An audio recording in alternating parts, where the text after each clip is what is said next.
নমস্কার বন্ধুরা, SI tuition academy YouTube চ্যানেলে তোমাদের ওয়েলকাম। আজকে আমাদের আলোচ্য বিষয় হলো অষ্টম শ্রেণীর বাংলার চিঠি গল্পটি, কার লেখা? মাইকেল মধুসূদন দত্তের।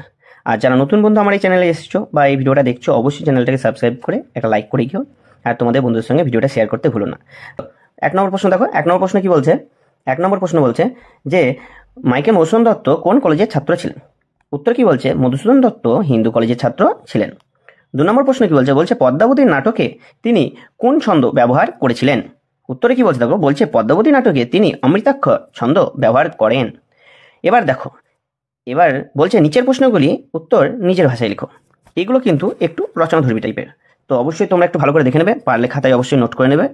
আর চলো দেখে নাও। 1 নম্বর প্রশ্ন কি বলছে? 1 নম্বর প্রশ্ন বলছে যে মাইকেল মধুসূদন দত্ত তার প্রিয় ও পুরাতন বন্ধু গৌরদাস বসাককে কোথা থেকে পাঠ্যচিঠিটি লিখেছিলেন? তার যাত্রাপথের বর্ণনা পত্রটিতে কিভাবে ধরা পড়েছে আলোচনা করো। উত্তর কি বলছে? উত্তর বলছে যে মাইকেল মধুসূদন দত্ত তার প্রিয় ও পুরাতন বন্ধু গৌরদাস বসাককে লন্ডন যাওয়ার সময় শিলন নামক জাহাজ থেকে পাঠ্যচিঠিটি লিখেছিলেন। যাত্রাপথের বিবরণ দিয়ে লেখা এই চিঠিতে মধুসূদন দত্ত সৌন্দর্যবোধ, তীক্ষ্ণ অনুভূতি ও নিজের কর্তব্য কর্ম ও কৌতুক রসবোধ পরিচয় পায়।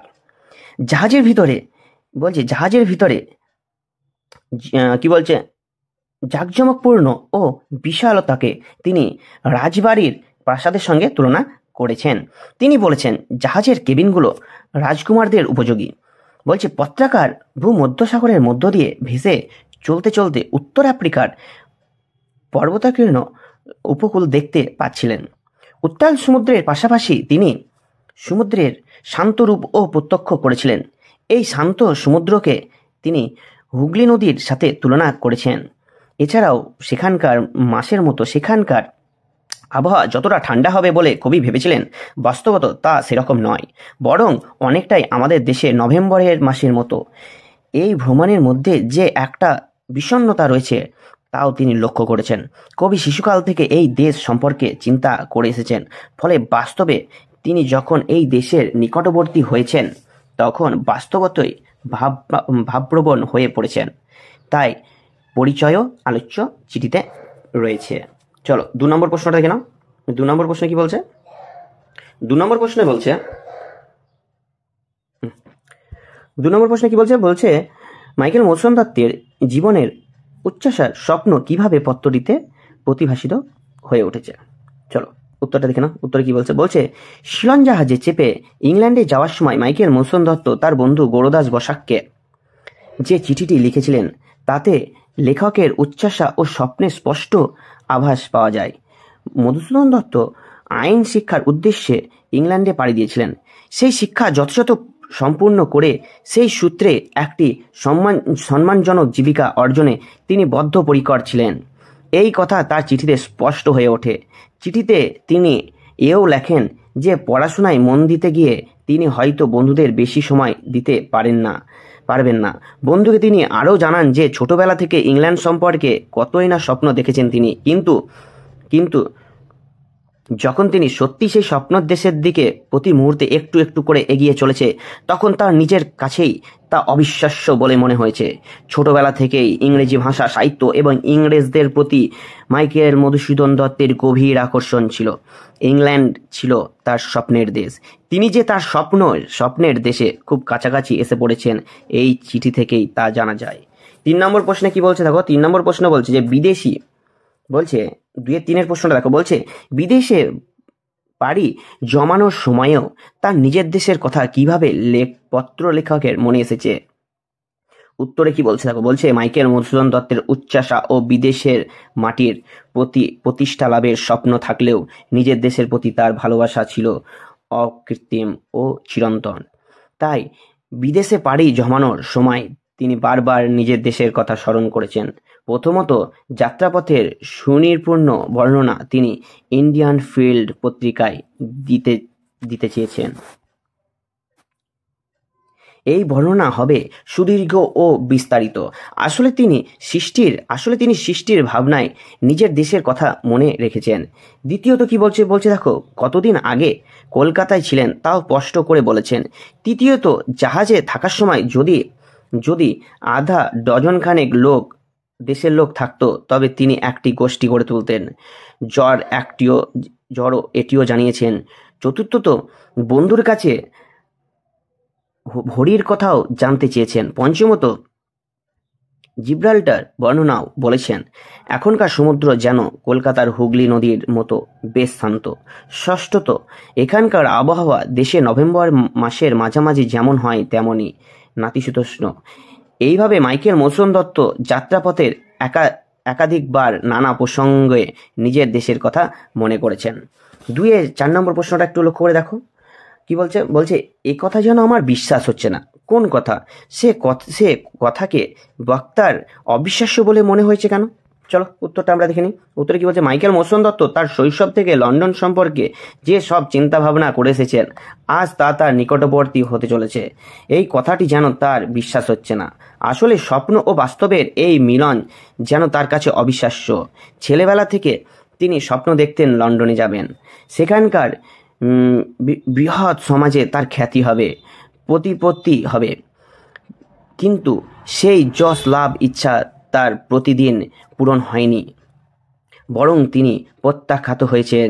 আর আজ সেখানে দৃঢ় সংকল্প নিয়ে জীবিকা নির্বাহের পেশা অর্জনের আশায় তিনি ব্যারিস্টার পড়তে চলেছেন। শুধু তাই নয়, প্রতি মুহূর্তে সেই দেশ তার নিকটবর্তী হচ্ছে। এতকাল যে চিন্তা, ধ্যান, ধারণা মনের পোষণ করে এসেছেন, আজ তার বাস্তব রূপায়ণ দেখতে তিনি উচ্ছ্বাসিত, আবেগতাড়িত। কল্পনা যে বাস্তব রূপ নিতে পারে, সেই অদ্ভুত বিষয়টি কার্যে পরিণত হওয়ার ব্যাপারে তিনি কথা বলেছেন।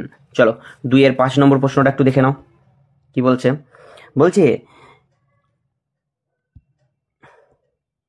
বলছে, প্রিয় বন্ধুর সঙ্গে হৃদয়তার ছবি পত্রটিতে কিভাবে ফুটে উঠেছে তার প্রাসঙ্গিক উদ্ধৃত সহ আলোচনা করো। উত্তর কি বলছে, মানুষে মানুষে হৃদয়তার ছবি, তাদের কথাবার্তা, আলাপ আলোচনা স্পষ্ট হয়। মধুসূদন দত্ত বন্ধুকে চিঠি লিখেছেন। সেই আলাপে ঢঙে বন্ধুর সঙ্গে কেবল কেজ কথার সম্পর্ক নয়, তার সঙ্গে থাকে আন্তরিকতা, ব্যক্তিগত উৎসাহ ও পরিমিতিবোধ। সেখানে তাদের রুচিবোধও ফুটে উঠেছে। সেই দিকটি গৌরদাস বসাককে লেখা মধুসূদন দত্তের চিঠিটিতে স্পষ্ট। জাহাজ যাত্রা বিষণ্ণ ব্যাপার তুলে ধরার আগে সকৌতুকে তিনি তাই লেখেন, ধৈর্য ধরো বন্ধু, ধারণ করো ধৈর্য। এই সমস্ত ক্ষেত্রই হৃদয়তার পরিচয় বহন করে। আবার তিনি বলেন, লন্ডনে পৌঁছানোর পর তিনি ঠিকানা দিলে তবেই যেন চিঠি লেখা হয়, তখন অনবরত পত্রাঘাত করা সম্ভব হবে। সঙ্গে নিজের কর্ম সম্পর্কে উল্লেখ করে বন্ধুকে বলেন, সেখানে গিয়ে তিনি নিজে বন্ধুদের জন্য বেশি সময় খরচ করতে পারবেন না। এই সব কথা কেবলমাত্র পরম বন্ধুকেই বলা যায়। আর এখানে মধুসূদন দত্তের সঙ্গে তার প্রিয় বন্ধু গৌরদাস বসাককে হৃদয়তার ছবি ফুটে উঠেছে। 6 নম্বর প্রশ্নটা দেখো কি বলছে। রাজনারায়ণ বসুকে লেখা পত্রে লেখক তার এই প্রিয় বন্ধুটির কাছে কোন আবেদন জানিয়েছেন? উত্তরে দেখো কি বলছে। বন্ধু রাজনারায়ণ বসুকে লেখা চিঠিতে মধুসূদন দত্ত তার মেঘনাদবধ কাব্য সম্পর্কে জানিয়েছেন। একই সঙ্গে তিনি জানিয়েছেন, কাব্যটি শুধু জনপ্রিয় হচ্ছে, মিল্টনের চেয়ে উৎকৃষ্টতর বলে অনেকে প্রশংসা করলেও সেটি তিনি তা মানেন না। এটিও বলেছেন, তবে কাব্য সম্পর্কে যে যাই বলুক রাজনারায়ণ খোলামেলা অভিমত তার কাছে অনেক বেশি গ্রহণযোগ্য। তিনি বন্ধুকে বলেন, তার স্ত্রী যাতে বইটি পড়তে পারে তার ব্যবস্থা করে দেওয়া উচিত। সুতরাং চিঠিতে এই কথা স্পষ্ট যে মধুসূদন দত্ত তার কাব্য বিষয়ে বন্ধু রাজনারায়ণ বসুকে জাতীয় আবেদন জানিয়েছেন এবং তার মতামত প্রত্যাশা করেছেন। চলো 7 নম্বর প্রশ্নটা দেখে নাও। এবং যারা ভিডিওটা এখনো অবধি দেখছো তাদেরকে একটাই রিকোয়েস্ট, অবশ্যই চ্যানেলটাকে সাবস্ক্রাইব করো, ভিডিওটাকে লাইক করো এবং প্লেলিস্টে গিয়ে তোমরা সম্পূর্ণ 8-এর প্রথম ইউনিট টেস্টের যেই একটা প্লেলিস্ট তৈরি করে দেওয়া আছে, অবশ্যই তোমরা দেখো ভিডিওগুলো। আর কারো কোনো প্রশ্ন থাকলে অবশ্যই কমেন্ট করে জানিয়ে দিও। চলো 7 নম্বর প্রশ্ন কি বলছে। এই কাব্যে অদ্ভুত রকম জনপ্রিয় হয়ে উঠছে। কোন কাব্যের কথা বলা হয়েছে? সে কাব্যের জনপ্রিয়তার কথা বলতে গিয়ে লেখক কোন কোন প্রসঙ্গে অবতারণা করেছেন? উত্তরটা দেখে নাও কি বলছে। বলছে উদিতাংশটির মাধ্যমে পত্রলেখক মধুসূদন দত্ত তার মেঘনাদবধ কাব্য এর কথা বলেছেন। এই কাব্যের জনপ্রিয়তার কথা বলতে গিয়ে তিনি দেশি বিদেশি একাধিক কবি ও কাব্যের কথা বলেছেন। বিদেশি কবি মিল্টন, ভার্জিল ও তাসের প্রসঙ্গেও এক্ষেত্রে উঠে এসেছে। তার সেই সঙ্গে দেশি কবি কালিদাসের প্রসঙ্গও এনেছেন। মিল্টন ও তার কাব্য প্যারাডাইস লস্ট এর প্রসঙ্গ টেনে বলেছেন, মিল্টনের সঙ্গে তুলনায় তার কাব্য উৎকৃষ্টতর নয়, কারণ মিল্টনের কাব্য স্মরণীয়, তবে ভার্জিল, তাসা কিংবা কালিদাসের সমতুল্য হওয়া সম্ভব নয়। কবি নিজের কথায় অনেকে বলেছেন এটি কালিদাসের কাছাকাছি। এ কথা আমার কোনো আপত্তি নেই। ভার্জিল কালিদাস বা তাসর সমতুল্য হওয়া আমি অসম্ভব বলে মনে করি নে। তারা যদিও কীর্তিমান, তবুও তারা নশ্বর পৃথিবীর কবি, কিন্তু মিল্টন স্বর্গীয়। তিনি এও শুনেছেন যে অনেক হিন্দু মহিলা বইটি পড়ে কেঁদে বুক ভাসাচ্ছেন।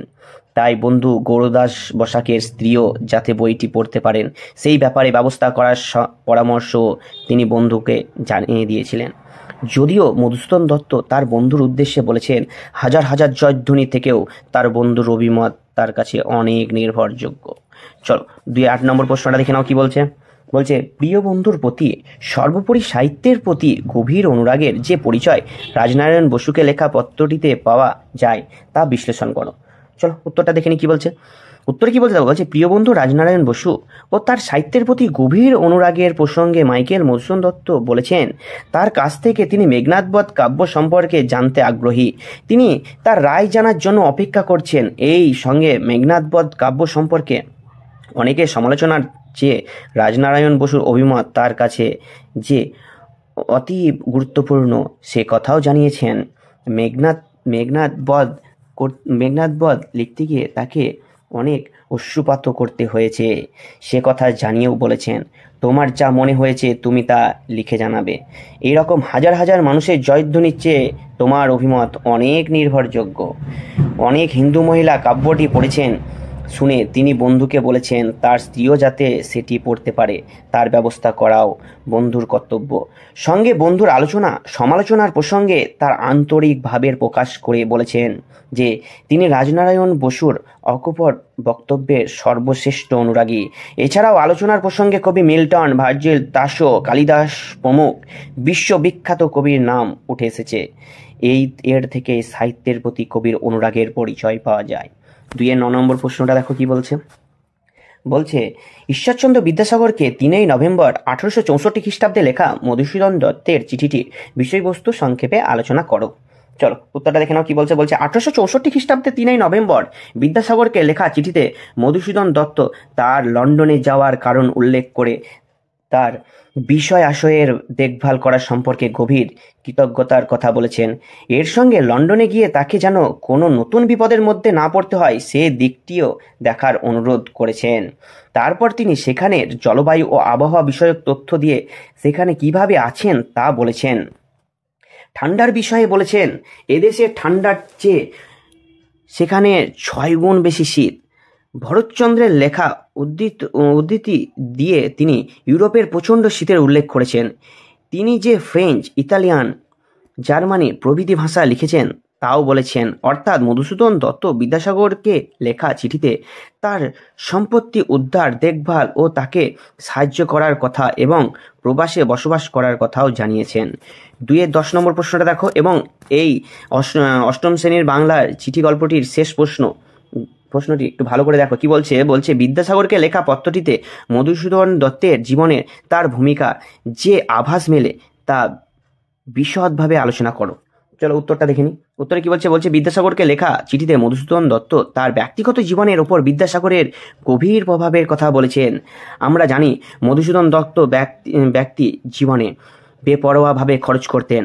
তারপর তার বাবা তাকে সম্পত্তিচ্যুত করেন। এই অবস্থায় তাকে সংকটে পড়তে হয়। এই সময় ঈশ্বরচন্দ্র বিদ্যাসাগর তাকে উদ্ধার করেন। তিনি একা লন্ডন যাবেন, তাই তার বিষয় সম্পত্তি দেখাশোনার দায়িত্ব তিনি বিদ্যাসাগরকেই দিতে চান। আন্তরিক কৃতজ্ঞতায় নিজের ওপর নিজের ওপর তার সার্বিক ভূমিকার কথা স্বীকার করে মধু কবিতায় বলেন যে যে ক্ষুদ্র জলরাশি থেকে আপনি আমাদের উদ্ধার করেছেন, এবার গিয়ে সেই বিপদে না পড়ি আপনি তা দেখবেন। এর থেকে বোঝা যায় বেপরোয়া ও বেহিসাবি মধুসূদন দত্ত তার আর্থিক দায়ভার যাবতীয় বিষয় সম্পত্তি বিদ্যাসাগরের হাতে সমর্পণ করে নিশ্চিত থাকতে চান। অবশ্যই ভিডিওটা তোমাদের কেমন লাগলো অবশ্যই কমেন্ট করে জানিও, আর কারো কোনো প্রশ্ন থাকলে অবশ্যই কমেন্ট করে দিও এবং একটা লাইক এবং সাবস্ক্রাইব করতে ভুলো না। দেখা হচ্ছে পরবর্তী ভিডিওতে। আর তার সঙ্গে আরেকটা কথা, যারা নতুন বন্ধু যারা ভিডিওটা দেখছো বা নতুন ভাই যারা ভিডিওটা দেখছো, অবশ্যই চ্যানেলটা সাবস্ক্রাইব করো, তোমাদের বন্ধুর সঙ্গে শেয়ার করে দিও। আর অবশ্যই তোমরা প্রথম পার্টটাও দেখে নিও। দেখা হচ্ছে পরবর্তী ভিডিওতে। ধন্যবাদ।